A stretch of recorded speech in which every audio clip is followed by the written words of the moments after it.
Hello నమస్తే welcome back to my YouTube channel VC paradise. I am Gajavalli Sai Sahiti.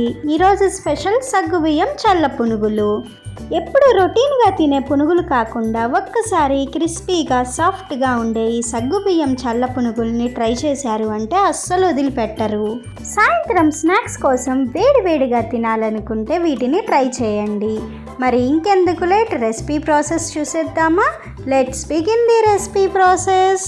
First అయితే ఒక glass సగ్గుబియ్యంని 2 గ్లాసుల పెరుగులో వేసుకొని బాగా మిక్స్ చేసుకోవాలి.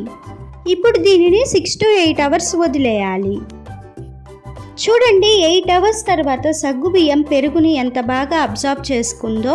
పెరుగు కొంచెం పుల్లటిది యూజ్ చేసుకోండి. సో ఇలా రెడీ అయిన సగ్గుబియ్యంని ఒక పెద్ద బౌల్లోకి ట్రాన్స్ఫర్ చేసుకోవాలి. ఇప్పుడు ఇందులో 1 టీ స్పూన్ అంత జీలకర్ర, ముందుగానే సన్నగా చాప్ చేసి ఉంచుకున్న 2 ఉల్లిపాయలు, సన్నగా చాప్ చేసి ఉంచుకున్న 4 పచ్చిమిర్చి, సన్నగా చాప్ చేసి ఉంచుకున్న 3 ఇంచుల అల్లం, సన్నగా చాప్ చేసుకున్న గుప్పెడంత కొత్తిమీర, గుప్పెడంత కరివేపాకు, టేస్ట్కి తగినంత సాల్ట్. మనం ఏ గ్లాస్తో అయితే సగ్గుబియ్యం పెరుగు తీసుకున్నామో అదే గ్లాస్తో 3 గ్లాసుల బియ్యం పిండి యాడ్ చేసుకోవాలి.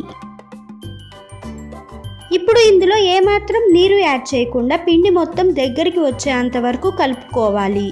ఈ పిండి కలుపుకోవడానికి కొంచెం టైం పడుతుంది అండ్ వాటర్ ఏమాత్రం అవసరం ఉండదు. ఇన్ కేస్ అవసరం అయితే కనుక పెరుగు కానీ మజ్జిగ కానీ యాడ్ చేసుకోండి.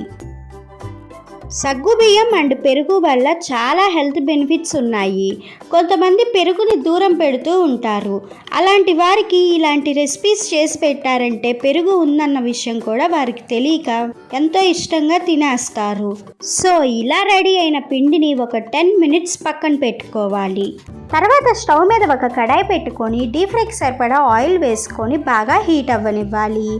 కాగిన నూనెలో పక్కన పెట్టుకున్న పిండిలో నుంచి కొంచెం కొంచెం క్వాంటిటీని తీసుకుంటూ చిన్న చిన్న బాల్స్గా వేసుకుంటే సరిపోతుంది.